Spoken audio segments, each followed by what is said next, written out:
हरियाणा निकाय चुनाव की बिगुल बजने के बाद से जितने भी कैंडिडेट हैं अपने अपने तरीके से चुनाव में मशगूल हो गए हैं।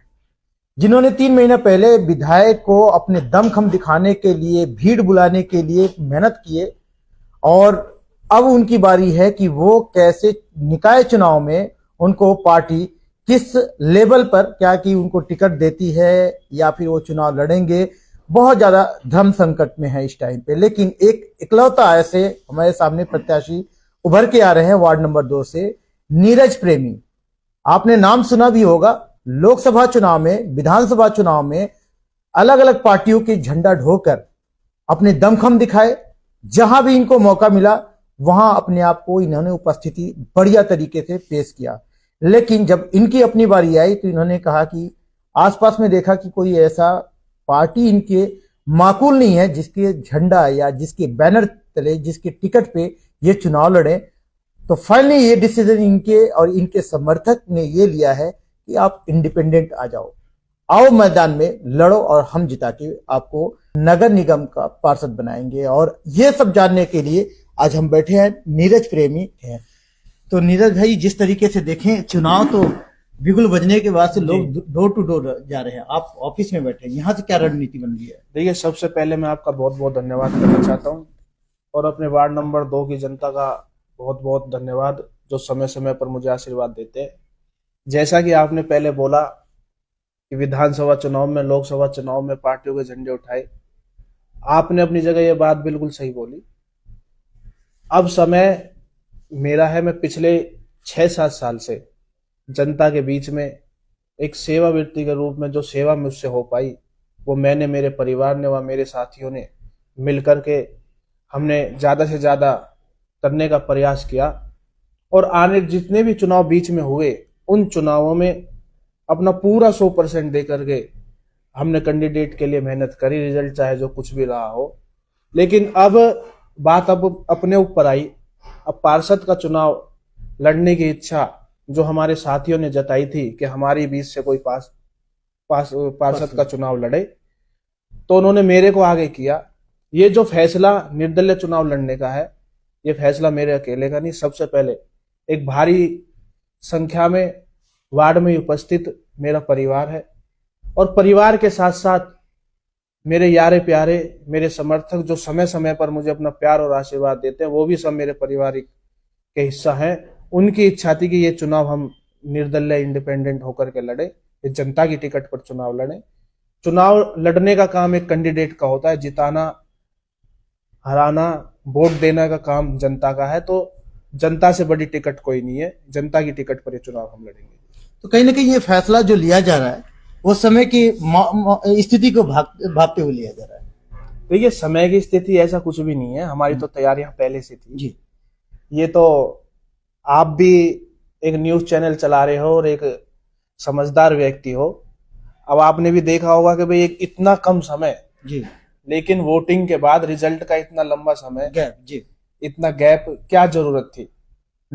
समझने वाली बात है कि इतने लंबे गैप की क्या जरूरत थी। लेकिन सारी चीजों को दूर छोड़ के इन चीजों की कोई परवाह नहीं है। मुझे अपने क्षेत्र की जनता पर, अपने भाईचारे पर, अपने समाज पर, सर्व समाज पर बहुत ज्यादा विश्वास है।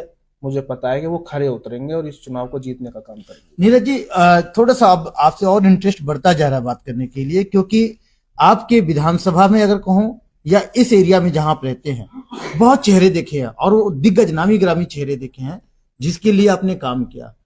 फिर उनके समर्थन आपके लिए इस बार मिलेगा, क्योंकि ये बहुत ऐसा टाइम है, आपने तन मन धन सब कुछ दिया जी। तो ऐसे उम्मीद रखते हैं कि ये लोग इस बार, ये आपकी चेहरा पे जो खुशी है वो बरकरार रहेगी, जीत के आएंगे आप? देखिए, खुशी तो ये ऐसे ही बरकरार रहेगी।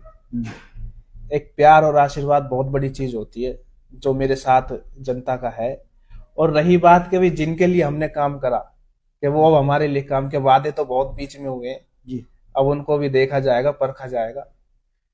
मैं तो ये कहता हूं कि मैंने जिसके लिए काम करा, जिस लेवल का मैंने काम करा, वो उस लेवल को नाप तोल करके 50% अपना देने का काम करे। इस चुनाव को मैं 100% जीतने का काम करूंगा।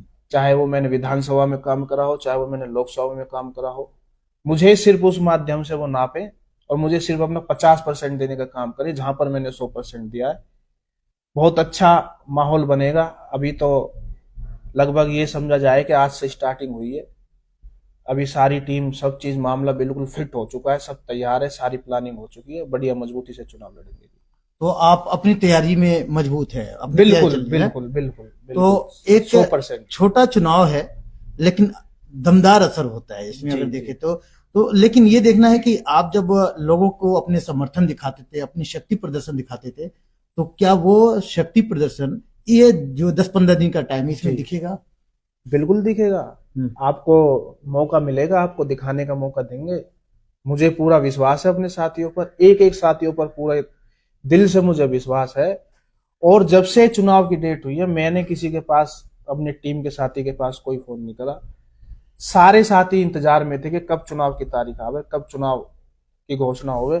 सब ऑटोमेटिकली हम्म, सोशल मीडिया के माध्यम से चुनाव की तारीख को देख के एक्टिव हो गए हैं। और मुझे, मेरे शेड्यूल में, अभी आपने बोला था कि सब घर घर जा रहे हैं, ऑफिस में जी। बैठे हैं, ठीक है, अभी मेरी एक मीटिंग है, हम इसलिए यहाँ पर मौजूद है, सब साथी बैठे हुए हैं, और भी साथी आने, इसीलिए। और पूरी टीम के साथी भी वार्ड में घूमने का काम कर रहे हैं। अगर इस क्षेत्र में, इस वार्ड में अगर कोई सबसे ज्यादा मेहनत करेगा, रिजल्ट तो देखो बात की बात जी है, जी। तो वो आपको हमारी देखने को मिलेगी, ये मैं दावे के साथ कह सकता हूँ। अच्छा, तो हमारे दर्शक इंटरेस्ट बढ़ भी रहा होगा उनको देखने के बाद से। क्राइटेरिया होता है चुनाव में, हर तरीके के लोगों को उतारा जाता है। एक युवा है, तो किस किस तरीके के आपके पास एज ग्रुप के क्या क्राइटेरिया बनाए, कितनी टीम है काम करने वाली? देखिए, मेरे पास हर तरीके की टीम है, जी। महिलाओं से लेकर बड़े बुजुर्गों, युवा साथियों का तो बहुत ज्यादा अपार समर्थन है, ठीक है। और बड़े बुजुर्गों का भी, गांव के साथियों का, कॉलोनी के साथियों का, हर तरीके के साथी है। और जब चुनाव प्रचार में वो कल से वार्ड के अंदर चलेंगे, आपको देखने को मिलेगा। मुझे पूरा विश्वास है कि आने वाले 6-7 दिन में इस वार्ड की स्थिति को इतना चेंज करके मेरे साथी मेरे सामने ला करके खड़ा कर देंगे। मुझे उन्हें पूरा विश्वास है उनके ऊपर। हमारे दर्शक जो देख रहे हैं लास्ट, क्योंकि ये अभी व्यक्तित्व के बारे में हमें आपको बताना था, इसलिए हमने बहुत से ऐसे बात आएंगे, बहुत से ऐसे टाइम होगा जो हम आपको इनके जो काम किए वो भी बताएंगे। लेकिन थोड़ा सा आप ये बता दीजिए कि क्या बेसिकली मुद्दा होता है। जनता ये भी उम्मीद रखती है कि जी। आप जीत के आएंगे तो क्या कुछ करेंगे। तो जीत हार तो अभी टाइम है, लेकिन क्या मेन मुद्दा है आपके वहां का? देखिए, एक शिक्षित युवा होने के नाते जी जो मेन मुद्दा है, जो हमारे गांव गोची का सरकारी स्कूल है, आप अपने मीडिया के माध्यम से एक बार उसकी स्थिति दिखाने का काम करें। जी क्या उसके टॉयलेट में आप टॉयलेट करने जा सकते हैं? क्या वहां का पानी है आप पी सकते हैं? तो सबसे पहले, अगर हर घर में एक शिक्षित बच्चे शिक्षित होंगे, तो उस घर का अपने आप सिस्टम ठीक होने लगता है। तो सबसे पहले हम गांव गौछी के सरकारी स्कूल को ठीक करने का काम करेंगे। और स्कूल के साथ साथ मेरा ये मानना है कि पूरे फरीदाबाद क्षेत्र के अंदर जीवन नगर, गौछी और कवाड़ मार्केट का जो एरिया है, सबसे ज्यादा पिछड़ा हुआ एरिया है। बरसात में इनमें एक एक हाथ पानी होता है, कई गाड़ियां खराब हो जाती हैं। पूरा एक बार, अगर जनता से मैं तो हाथ जोड़कर यही अपील करता हूं कि एक बार मुझे मौका दें, आज इस सबसे पिछड़े हुए वार्ड को फरीदाबाद के अंदर नंबर 1 वार्ड बनाने का काम करें।